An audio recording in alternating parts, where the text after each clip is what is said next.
안녕 친구들, 방학 잘 보냈니? 2021년 새학기가 시작되었어. 만나서 정말 반가워. 지난 학기에 이어서 계속 만나는 친구들도 있고 올해 전도사님을 처음 보는 친구들도 있을 거야. 나는 똑똑이 전도사님이라고 해. 앞으로 우리 친구들과 함께 성경 말씀을 하나하나 살펴볼 거야. 이번 학기에는 지난번에 이어서 구약 성경을 읽을 거야. 창세기, 출애굽기, 레위기, 민수기, 신명기, 그리고 여호수아까지 우리 친구들과 함께 살펴봤고 오늘부터 사사기 말씀을 읽어보도록 해. 아참, 이전의 내용이 궁금한 친구들은 지난 영상을 확인해 보도록 해. 그러면 시작해볼까? 하나님의 말씀을 따라 여호수아는 이스라엘 백성들과 함께 가나안 땅에 도착했어. 이스라엘 백성들은 각 지파별로 앞으로 살아갈 땅을 제비 뽑았지. 이스라엘 백성들은 아주 큰 기대를 가졌어. 누군가의 지배를 받지 않고 더 이상 노예로 살지 않으며 이리 보고 저리 보아도 아무것도 없던 광야가 아닌 땅, 산과 들, 나무, 곡식, 가나안 땅에 대한 기대가 엄청나게 컸을 거야. 하지만 기대가 너무 컸던 걸까? 모세에 이어 여호수아도 나이가 들어 죽게 되었어. 그러자 이스라엘 백성들은 얼마 지나지 않아 하나님의 말씀을 따르지 않게 되었어. 가나안 사람들이 믿었던 신을 따랐고 하나님이 아닌 바알이라고 하는 신에게 예배를 드렸어. 이스라엘 백성들은 더 이상 하나님을 찾지 않았고 하나님께 예배를 드리지 않았지. 이스라엘 백성들은 기대와 소망이 가득했던 가나안 땅에서 여러 나라의 침략을 받게 되었고 다시 한번 그 땅에서 노예로 살게 되었어. 그러나 하나님께서는 이스라엘 백성들을 포기하지 않으셨어. 이스라엘 각 지파를 지키기 위해 하나님께서는 사사라 불리는 사람들을 세우셨지. 사사는 평소에는 재판관으로 이스라엘 백성들 간의 다툼이 생기거나 문제가 생겼을 때 해결해주고 도와주었어. 하지만 다른 나라의 침략이 있었을 때는 백성들을 이끌고 나가 싸우는 용사이기도 하였어. 성경에 나와 있는 사사는 모두 12명으로 우리 친구들이 잘 알고 있는 기드온이나 삼손도 사사들 중 한 사람이었어. 그 외에도 온니엘, 에훗, 삼갈, 드보라, 돌라, 야일, 입다, 입산, 엘론, 압돈이 사사로서 이스라엘 백성들을 지켰지.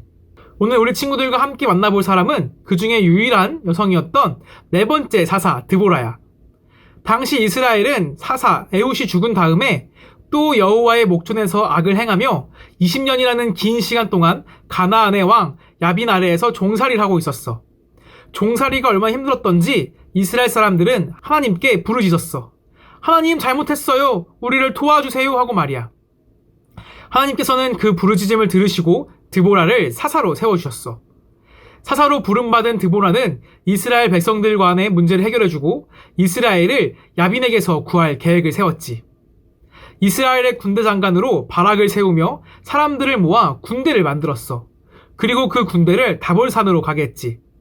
드보라는 야빈의 군대 장관 시스라의 군대를 다볼산으로 유인해서 무찌를 생각이었어. 그런데 바락은 드보라도 함께 가지 않다면 전쟁에 나가지 않겠다고 했고 드보라는 바락과 함께 다볼산으로 향하였어. 치열한 전투 끝에 드보라와 바락은 완벽한 승리를 거머쥐었지. 그리고 두 사람은 승리를 기념하여 노래를 만들었어. 그 노래는 성경에도 기록되었으며 대대로 전해졌어. 이 노래는 이스라엘에서 내려오는 노래들 중에 가장 오래된 노래라고 말할 수 있어. 드보라는 많은 사사들 중에서 유일한 여성 사사였어. 그 이유는 우리는 드보라가 바락과 함께 불렀던 그 노래에서 찾을 수 있어. 자신이 일어나기 전까지 그 어느 지도자도 일어나지 못했다. 당시 전투에 나가 싸우는 것은 남성들의 일이었어. 이스라엘이 위기에 처했다면 그들 중 한 사람이 나가서 이스라엘 백성들을 이끌어야 했지. 하지만 드보라가 나서서 사사가 되기 전까지 이스라엘 백성들 중 어느 누구도 나서지 않았던 거야. 가나안 군대가 두려웠고 야긴 왕이 무서웠기 때문이지. 아무도 나가지 않았던 그때 하나님께서는 드보라를 세우셨고 드보라는 용감하게 자신에게 맡겨진 일을 해냈어. 하나님께서는 드보라를 부르셨기 때문에 드보라는 용기를 가지고 이스라엘 백성들을 이끌었던 거야. 이 똑똑 전도사님은 이 용감한 드보라를 우리 친구들이 꼭 기억했으면 좋겠어. 드보라도 사사가 되기 전까지 두려움도 있었고 걱정도 있었어. 굳이 내가 해야 할까? 저렇게 많은 장군들이 있는데 라는 질문을 가졌었어.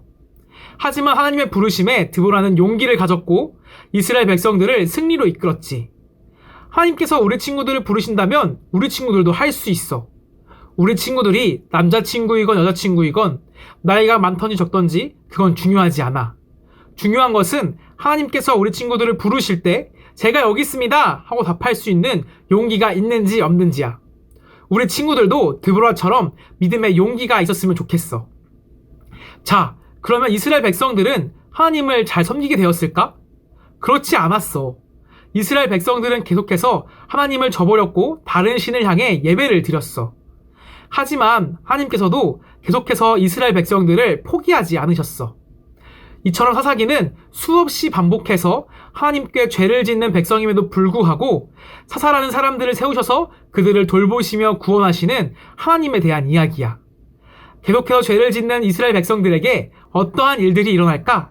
그리고 하나님께서는 어떻게 이스라엘 백성들을 구원해 주실까? 다음 주에도 계속 살펴보도록 해. 그럼 안녕!